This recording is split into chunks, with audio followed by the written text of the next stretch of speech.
Okay, very cool. All right. I want you all to take a second to think about everything that science has done for us. You think about it for a second, you realize, all right, well, we all have clean air to breathe, we all have clean water to drink, and if you reach in your pocket, you realize, well, we have a cellular device capable of things that would have been unimaginable just 100 years ago. And all these advancements are great, and they've done so much for us. But there are some fields where there haven't been as much advancements as there should be. And that is specifically in the field of neurodegenerative diseases. And there's so little that we know, there's so much more that we need to know, so much more research needs to be done to be able to help people with neurodegenerative diseases. But before I go further with that, I just want to explain quickly what a neurodegenerative disease is. And it's a disease in which it causes degeneration of the neurons, or death of the neurons. What happens is the disease slowly spreads out through your neurons, and it kills them all off, one by one by one, until it takes your life away. And there's so many people, millions of people throughout the world, afflicted by diseases such as Alzheimer's disease and Parkinson's disease as notable examples. And these diseases are so horrible, yet there are no cures for them, and all the treatments only slow the progression of the diseases. And so there's so much more research that needs to be done to figure out a way to cure them, a way to help these people with neurodegenerative diseases. But just to really show you how much more research needs to be done, I want to provide an example in Alzheimer's disease. So in Alzheimer's disease, it's caused by a protein called tau. And what tau does in Alzheimer's patients is it aggregates together to form these fibers. And these fibers propagate throughout the neurons, and it clogs them and kills them. But it was only about a month ago that there was a paper released showing the structure that tau adopts in these fibers. Right? Think about it for a second. We have mapped the entire human genome, we've put people on the moon, and we've even detected gravitational waves. Yet it was only about a month ago that we realized the structure of a protein and a fiber for a horrible disease. I find that pretty astonishing, and that really goes to show that there's so much more work that needs to be done in this field.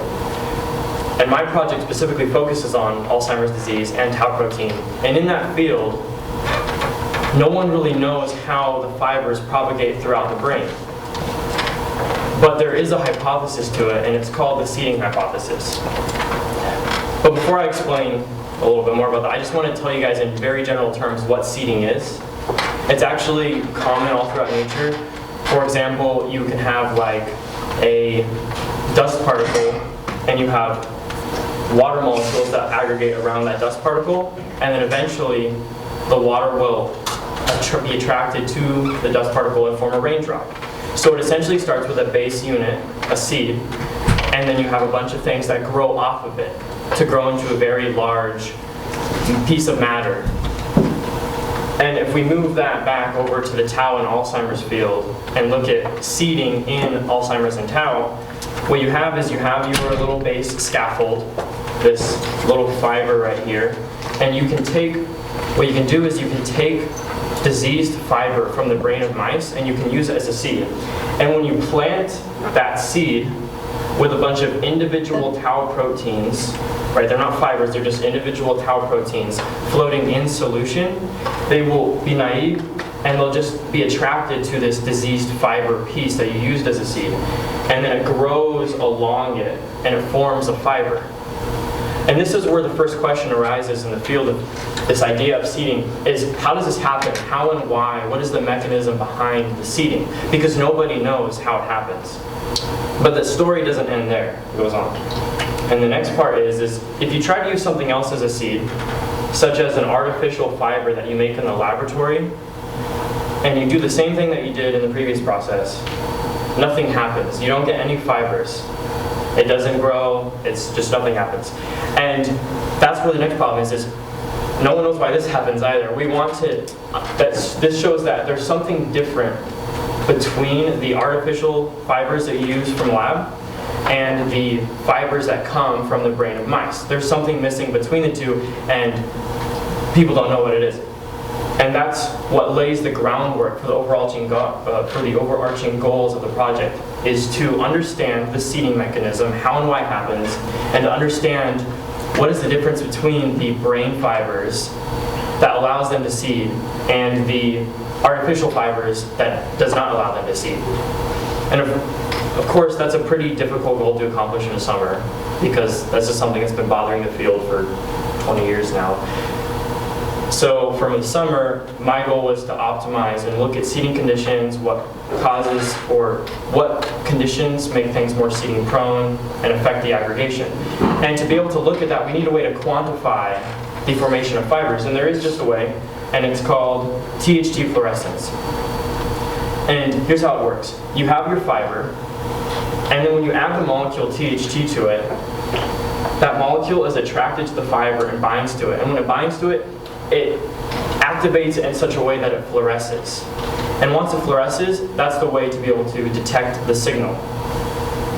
And you can read that out through a machine. And what the machine does is it shoots light at 440 nanometers of wavelength at the THT, and then that excites it, and then it emits light at 480 nanometers. And that emitted light is the way you detect it. And this method is great because you can do kinetic studies on the fiber formation, because you can look at how quickly do the fibers form over time. And then you can also look at how many fibers you get in general, because the amount of fluorescence that you have from the fibers tells you how much, or the amount of fluorescence you have from the THT tells you how many fibers you have. So let's see what this looks like in action. Just take a look at some real data. So for this experiment, we decided to take a look at the effect of mutations on aggregation, see how it affects the aggregation. And we have two types of tau right here.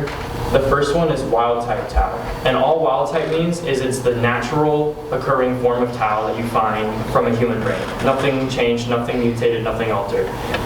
But the other one is P301L tau, which is a mutation, and I'm going to explain what that means. So the 301 part just means the 301st amino acid in the protein amino acid sequence. And it was originally a P for proline, and it was mutated into an L for leucine. So that's what the mutation is. And that mutation is important because it's actually one of the most common mutations found in patients with neurodegenerative diseases. So the two main things that I really want you to pay attention to for the graph is that if you look at the slope of the P301L tau curve, it is much greater than that of the wild type tau, which means that the fibers are forming much faster. The other main thing I want you to pay attention to is if you look at the height of the wild type tau curve and then you look at the height of the P301L tau curve, the P301L one is slightly higher than the wild type, which, as a reminder, the fluorescence tells you how many fibers you get. So the y-axis tells you that. So since it's higher, we know then that there's a bit more fiber formation, more aggregation. Now there's a couple things to note about this graph as well, which is that the little fuzziness here is just a standard deviation. But there's another thing, and it's the fact that there's a little bit of flaw in the data. What it is that our signal readout was so high that it kept on giving us an error message, and so we had to set the error to 60,000 just as a reference to kind of see what the general shape was before that error occurred, to see if we could reach some conclusions. Unfortunately, because the machinery's been malfunctioning and we've had so many problems, we haven't been able to repeat this experiment yet, but we are going to repeat this experiment to make sure that we can come to these other conclusions that were made. Another experiment we did was we looked at a mutation called cis-less. And with cis-less, all that means is that the cysteines were removed from the tau. And cysteine is just an amino acid, but it's a special one because what it does is it can form disulfide bonds. And that's just where you have two sulfur atoms bound together. And we wanted to see, do these disulfide bonds have anything to do with aggregation? So what we did is we removed them. And once we removed them, we carried out an aggregation experiment. And from this experiment, you see that it does rise, and that means it was aggregating. And so that means that the disulfide bonds are not involved in aggregation because we removed them and they still aggregated. Of course, we still have the same problem here with the flat line, so it's hard to make conclusions about whether or not this one aggregated more than that one. But we have to repeat this experiment. But you can definitely see that there was aggregation. So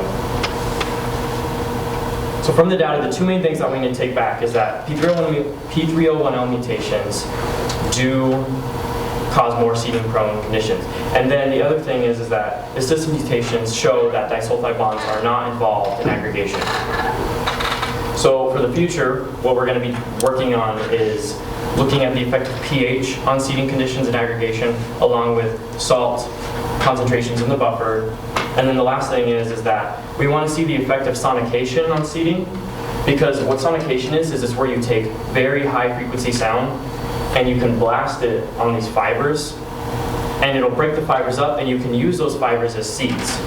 And so we want to see, does increasing the intensity of the fibers or increasing the exposure time of the sound to the fibers have anything to do, does it affect the seeding conditions and aggregation? And with that, I'd like to thank Jan Pichu for mentoring me this summer, along with my PI, Dr. Song Yi Han, for allowing me to do research in the lab, and the CSET program for funding me this summer. Thank you all, and ready for questions.